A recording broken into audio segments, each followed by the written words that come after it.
और नवरात्र में अष्टमी के दिन आपको तकलीफ देने के लिए क्षमा करते हूँ। जो विषय आज की वार्ता का है उसके बारे में पहले से ही मैंने सूचना भिजवा दिया था। आप सभी अवगत हैं कि सारंडा सघन वन क्षेत्र में सेंचुरी बनाने के मुद्दे पर माननीय सर्वोच्च न्यायालय ने कड़ा रुख अपनाया है और आदेश में कहा है कि आप 7 अक्टूबर तक इसको सेंचुरी घोषित करिए।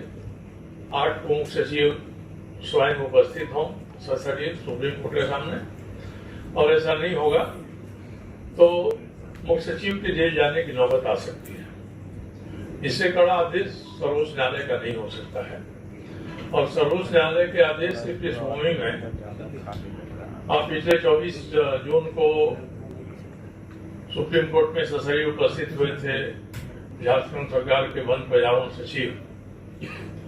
उन्होंने सेंचुरी घोषित नहीं होने के लिए सर्वोच्च न्यायालय के सामने क्षमा याचना की थी और यह आश्वस्त किया था कि बहुत जल्दी ही हम लोग सेंचुरी घोषित कर देंगे। उन्होंने कहा कि हम लोगों ने इस मसले को wild life institute of India Dehradun भेजा है। उनकी टिप्पणी आते ही ये मामला स्टेट वाइल्ड लाइफ बोर्ड के सामने जाएगा। उसके बाद कैबिनेट से होकर सेंचुरी घोषित की जाएगी। पर तब तक स्टेट वाइल्ड लाइफ बोर्ड बना भी नहीं था। अब WII जो wild life institute of India है उसने अपना प्रतिवेदन दे दिया और वो प्रतिवेदन सारंडा में सेंचुरी बनाने के पक्ष में है। इसके बाद सरकार ने एक जूनियर अफसरों की एक समिति बना दी।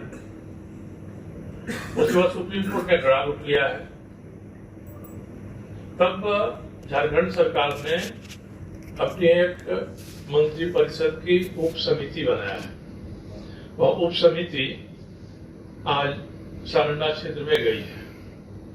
तो आज का प्रेस कॉन्फ्रेंस इसी पृष्ठभूमि में है कि सर्वोच्च न्यायालय ने जो आदेश दिया उसके पीछे खुद झारखंड सरकार के वन पर्यावरण विभाग के सचिव का आश्वासन है। इनके जो वन्यजीव प्रतिपालक हैं वाइल्ड लाइफ वार्डन, उन्होंने पहले ही दे दिया है कि सारंडा के करीब 57,000 हेक्टेयर में वाइल्ड लाइफ सेंचुरी बनाई जाएगी और 103 वर्ग किलोमीटर में रिजर्व फॉरेस्ट घोषित किया जाएगा। इसके बाद भी सरकार सूचना नहीं जारी कर रही है। अब हम लोग पीछे जाकर देखेंगे तो आप सभी को ध्यान में होगा जब हमारे मधु कोड़ा जी मुख्यमंत्री थे उस समय हम लोगों ने इस मामले को उठाया था। सारंडा के साथ लॉ हैज खनन के बारे में सरकार क्या बर्ताव कर रही है। ये हमारी किताब है, हमारे वेबसाइट पर उपलब्ध है और फ्री में है, कोई भी वहां से लेके देख सकता है। इसमें विस्तार से उन्होंने दिया था कि कितना अवैध खनन हो रहा है। उसके पहले भी मैं अभी आपको एक सॉफ्ट कॉपी में चला जाएगा हम लोगों का जो हैंड आउट है, उसमें हमने इतिहास दिया है कि सारंडा में कब से खनन शुरू हुआ। 1906 से खनन शुरू हुआ और 1906 से लेकर आज तक कितनी सरकारी कंपनियों ने और कितनी निजी कंपनियों ने लीज प्राप्त किया है लॉ हैज के खनन के लिए। अब वो सारे लीज अभी भी पूरा नहीं हुए। उसके बाद 2006 में इतनी होड़ मची सारंडा में लॉ हैज खनन लीज लेने के बारे में कि जितना सारंडा का क्षेत्रफल है वो पूरे क्षेत्रफल के बराबर लोगों ने लीज का आवेदन दे दिया और सरकार ने उसको स्वीकार किया आवेदन। उसमें कोई भी था जो जूता बनाने वाला है, जो साइकिल बनाने वाला है, जो घड़ी बनाने वाला है, ये सब कंपनी वाले भी लॉ हैज के लीज में आ गए क्योंकि उसमें लॉ हैज की कीमत काफी ऊंची गई थी। चीन में ये एक हो रहा था ये खेल का, उसके लिए लॉ हैज की जरूरत, उनको लोहा बनाने की जरूरत थी। तो हमने उस मामले को उठाया था कि सारंडा का जितना क्षेत्रफल है उससे ज्यादा क्षेत्रफल में खनन लीज का आवेदन आ गया है, सरकारी कोई टिप्पणी नहीं है। इसी तरह से झारखंड के अलावे दूसरे राज्यों में भी अवैध खनन की गतिविधियां शुरू हो गई थी। उस समय हम लोगों ने एक सारंडा संरक्षण अभियान आरंभ किया था, क्या होना चाहिए सारंडा। अब इसके बाद इसको गंभीरता से भारत सरकार ने लिया और 2010 में भारत सरकार ने रिटायर्ड सुप्रीम कोर्ट के जस्टिस थे, जस्टिस एम.बी. शाह, उनकी अध्यक्षता में एक कमेटी बनाया। उस कमेटी ने विस्तार से अवैध खनन की जांच किया और सारे मामलों को सामने रखा और सारंडा में क्या होना चाहिए अभी बताया। कोई कार्रवाई नहीं। उसके तुरंत 1 साल के बाद भारत सरकार के निर्देश पर झारखंड सरकार ने integrated wild life management plan बनाने के लिए एक कमेटी बनाई, जिसका लीडर बनाया हमारे पलामू के प्रोफेसर डी.एस. श्रीवास्तव उनको। इस कमेटी ने भी रिपोर्ट दिया। उसके बाद 2014 में भारत की सरकार ने कैरिंग कैपेसिटी ऑफ सारंडा का अध्ययन करने के लिए एक बहुआयामी विशेषज्ञों का समूह बनाया, उसने अपनी रिपोर्ट दिया। उसके बाद mining plan for sustainable mining, इसके लिए भी एक कमेटी भारत सरकार की बनी। उसने भी सारंडा में किस तरह से सस्टेनेबल माइनिंग करिए ताकि खनन भी हो और जंगल की विशेषता भी बचे, ये रिपोर्ट दिया। इसमें माइनिंग के लिए नो माइनिंग एरिया और माइनिंग एरिया दोनों को भी डिफाइन किया। इसके पहले खुद राज्य सरकार के वन विभाग ने भारत सरकार के डीजी फॉरेस्ट के पत्र के आधार पर 3 साल तक मेहनत किया और सारंडा क्षेत्र में, जिसको कहते हैं इनवायलेट कंपार्टमेंट, अभद्र क्षेत्र बनाया नंबर के साथ, और ये दिया कि इस क्षेत्र में कभी भी खनन नहीं किया जाएगा, ये क्षेत्र संरक्षित क्षेत्र रहेगा। इसका क्षेत्रफल करीब 63,000 हेक्टेयर के आसपास था। इतनी सारी चीजें सामने रहने के बाद और सुप्रीम कोर्ट के सामने आश्वासन देने के बाद भी झारखंड की सरकार ने एक कैबिनेट उप समिति बना दिया है। ये कैबिनेट उप समिति विचार करेगी और वह मंत्रिपरिषद को सलाह देगी। उस सलाह के आधार पर 8 अक्टूबर को जब मुख्य सचिव को हाजिर होना है तो उसके पहले प्रतिवेदन दे दिया जाएगा कि सारंडा में वन्य जीव अभयारण्य, वाइल्ड लाइफ सेंचुरी बनाने के बारे में सरकार का क्या विचार है। तो ऐसा लगता है कि अब तक जितना अध्ययन हो चुका है उससे अधिक अध्ययन करने वाली कोई समिति नहीं बन सकती है और सर्वोच्च न्यायालय ने स्पष्ट आदेश दिया है। इसके बाद भी सरकार का इसमें सक्रिय नहीं होना, गंभीरता से नहीं लेना, यह आश्चर्य की बात है। आखिर कैबिनेट उप समिति को कौन ऐसा परामर्श देगा क्षेत्र में जाकर। तो इस मामले में बात यही आ रही है कि जो सारंडा का संरक्षण करने के पक्ष में नहीं है या सारंडा में सेंचुरी बनाने के पक्ष में नहीं है, उनका ये कहना है कि खनन से विकास होगा और खनन रुकेगा तो विकास के लाभ से देश वंचित होगा, वहां के जो स्थानीय लोग हैं उनको भी नौकरी मिलेगी।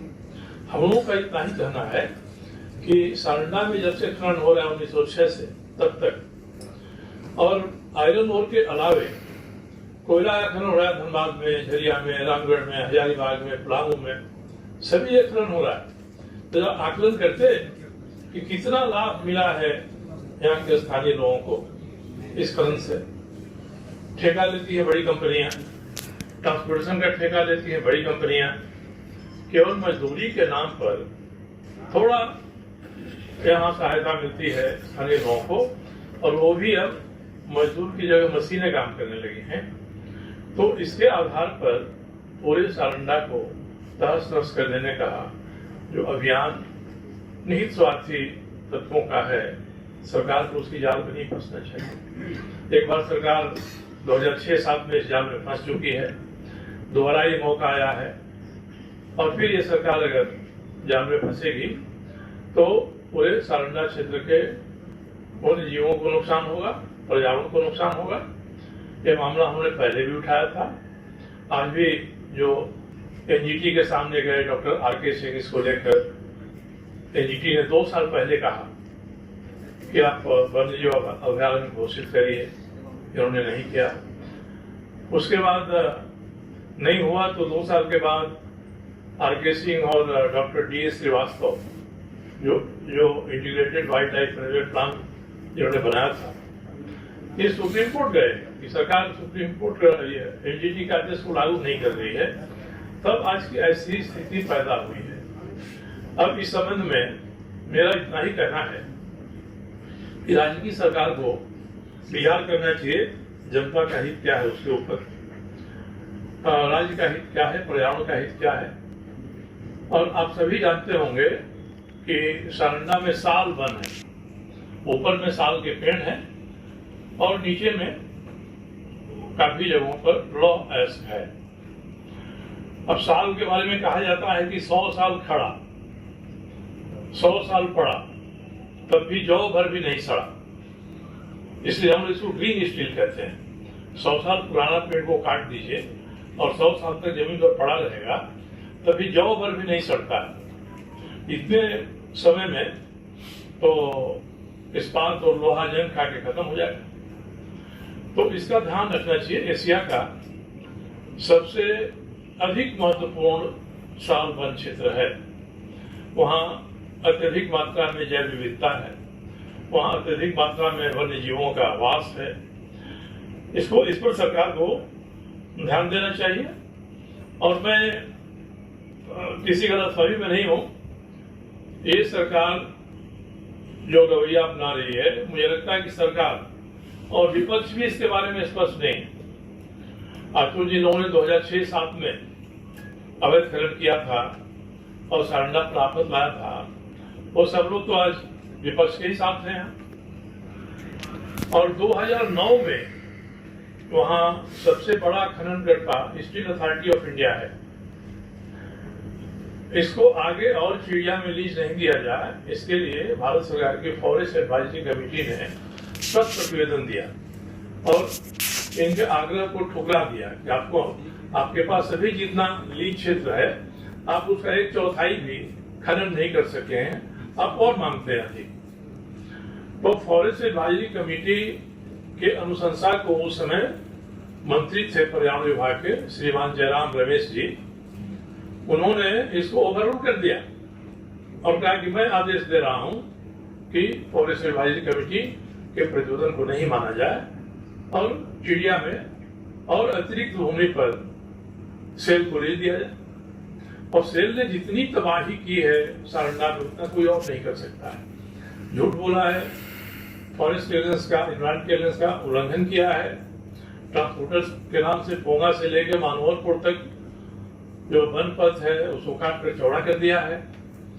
और 10 साल पहले सुप्रीम कोर्ट का ही आदेश था कि जब ट्रांसपोर्टेशन करेंगे कहीं से लॉ वेस्ट का या किसी भी खनन वेस्ट का, तो आप सड़क मार्ग से नहीं ले जाएंगे उसको, उसके लिए आप बेल्ट बनाएंगे और बेल्ट के माध्यम से उसको ढोकर रेलवे स्टेशन तक ले जाएंगे।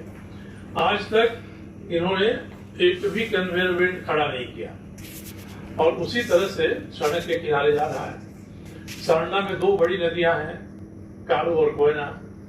दोनों के पानी के बारे में आप लोग अक्सर अखबार में छापते हैं कि लाल पानी हो गया है, वहाँ का लाल पानी ज्यादा खतरनाक है, वहाँ का लाल सलाम ज्यादा खतरनाक है। इसके बारे में तुलना हो गई है।